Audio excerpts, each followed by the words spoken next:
Welcome to JSA TV, where we're covering the latest news, trends, and innovations from thought leaders from within the digital infrastructure space. And speaking of thought leaders, I've got one of those right over to my right. To my right is Mr. Tom Wilwert. Tom is the EVP of SVL Data Center Cooling. Tom, welcome to JSA TV. Hey, thanks. Great to be here. Excellent, excellent. Let's jump right in. But actually, let's do this first. Okay. How's the show going for you? Wow, the show has been amazing. I've been It to the has show. been, right? Yeah, I've been to Yeah. the show quite a number of years, and this is I've not seen this many people here and the dynamic individuals that are on the show floor. Wow. JSA TV, I have been saying this for like the last 24 hours, and here Tom is backing me up. Yes. Me too. Me too. There are more. The event has always been good, and it's always been well attended. I've never seen this many people here before. Yeah, and the excitement of looking at new technologies and what's coming, and everybody is showing interest in wanting to meet with vendors and hey, what's coming next? Help me, look down the road, and it's been really a neat. And event. you're one of the neat people who are here, Tom. So let's get into it. So we have been talking a lot about the challenges around cooling. Yes. And that's you sit right in the middle of addressing some of the challenges around cooling. Is that correct, Tom? That is correct. Yes. Why don't you tell our viewers a little bit about you? Okay, sounds good. So SVL, we've been in business 58 years. Is that all? Yeah, that all. We're a manufacturer's rep, and we have over 150 product lines.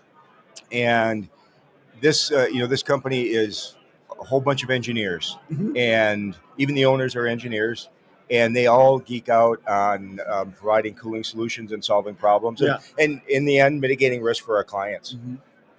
Yeah, no. So let's. So some of those solutions. What do they look like? I mean, are we liquid cooling? What are we doing over there? Yeah. So air cooling's not going to go away. Sure. But liquid cooling is definitely going to be in the play from now into the future. Yeah. And you see what NVIDIA has come out with the high density GPUs, and I mean it's crazy. So guiding clients through that process takes some engineering skill sets. Yeah. And we are a kind of company that will work with our clients to say, what are you trying to do? Show us what you're trying to do.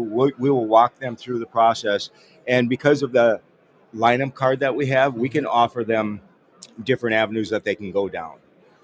So it is truly not a one size fits all. It is not scenario. And the other thing too is we have existing legacy infrastructure. Yes. That was built 25. Maybe more years, maybe 58 years ago. Yeah. We have infrastructure that was built a decade ago. We have infrastructure that was built 5 years ago.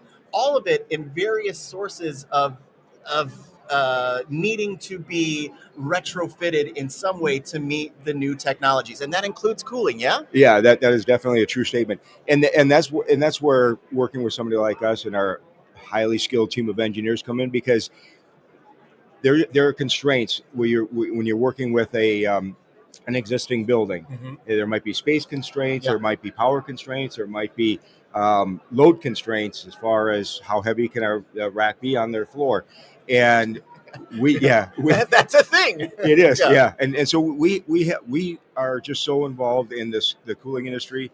58 years of it, we really know what we're doing. We know if we don't have the answers, we know where to get them, and we always are helping our clients look forward and what's the next steps? How do you do this? How do you do it where it's feasible? And how do you do it where it makes sense for you? And we also try to future-proof them as well if we can. Okay, now you're segueing better than I could ever segue from one question to the next. But we're going to talk about future proofing. But I want to expand the question just a little bit. Been in business for 58 years. Yeah. In an ideal scenario, what does the next 58 years look like for a company like yourself? Yeah. So as we look into the future, and that's what my role is to take us to that next step, because our clients depend on us. Yeah. I see certainly there'll be some form of immersion cooling, probably not exactly where it is today. And also there's going to be, and it's just inevitable, we're going to do more on the heat reuse side. So when I'm fascinated Yeah. by this whole topic. Yeah. yeah, Yeah. So, so okay, I'm going to go off script just for Okay, one moment. yeah. We've got 30 seconds Okay. here. But what, to what extent are these new technologies a reality in the data center today, or even in the data centers that are being built today? Is immersion cooling a real thing in new data center builds? I would say people are not going down that path just yet. Yeah. I mean, first of all, liquid in the data center space scares a lot of It's people. weird. It is. And so we have very good partners that we're working with right now, Yeah. and they've developed technology that will Mhm. allow some liquid cooling along with immersion cooling, a Yeah. combination, a hybrid. And I think that that's probably going to be a way to go. And it's still in a standard server rack Yeah. type of an environment. And so it's something that they're still used to it. That the tubs and stuff of immersion, it's a different ball game for some people. Yeah, right. It's not like a great big Rubbermaid Yeah, tub full right. of water, right? Right, no. Exactly. Yeah. Anyway, Tom, I feel like I could speak to you all afternoon. Unfortunately, that's our time. All right. Very good. Thank you so much. You bet. Appreciate it. Thank you for being here. And thank you, viewers, for watching JSA TV. We'll see you real soon.